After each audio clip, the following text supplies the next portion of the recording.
महर्षि दयानंद ने समूचे मनुष्य जाति को सच्चिदानंद ईश्वर वेद और ब्रह्मा से जैमिनी पर्यंत ऋषि परंपरा से जोड़ा।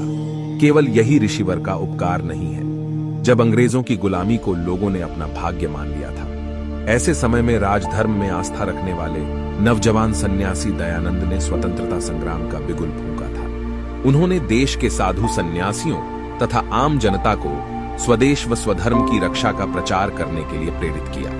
वे कई संप्रदायों के मठाधीशों से मिले और उनसे भावी युद्ध में अपने योगदान की प्रार्थना की, परंतु उन्हें अत्यंत निराशा हाथ लगी। जब विलासिता में डूबे मठाधीशों ने कहा कि हमें देश की स्वतंत्रता से कुछ लेना देना नहीं, समाज और राष्ट्र के विषय में सोचना हमारा काम नहीं, हमने तो गृह संसार का त्याग अपनी मुक्ति के लिए किया है। स्वामी दयानंद सरस्वती समझ गए कि इनकी मुक्ति की साधना विलासी जीवन का ही एक प्रकार है।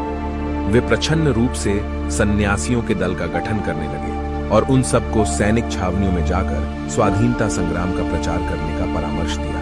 1857 क्रांति से पूर्व सूचना और प्रचार की आधुनिक सुविधाओं का एकदम अभाव था। उस समय क्रांति के गुप्त सूचनाओं को एक दूसरे तक पहुंचाने के लिए रोटी और लाल कमल के फूल का उपयोग किया गया। इन प्रतीकों को जो दिखाता था वही विश्वास योग्य होता था।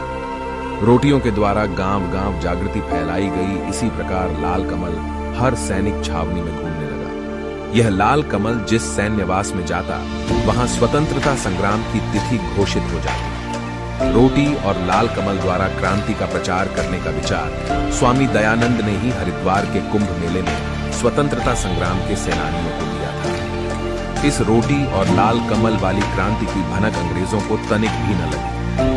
बिना फल की कामना किए संसार का उपकार एक चरित्रवान ब्रह्मचारी सन्यासी ही कर सकता है। ऋषिवर देव दयानंद को कोटि कोटि प्रणाम।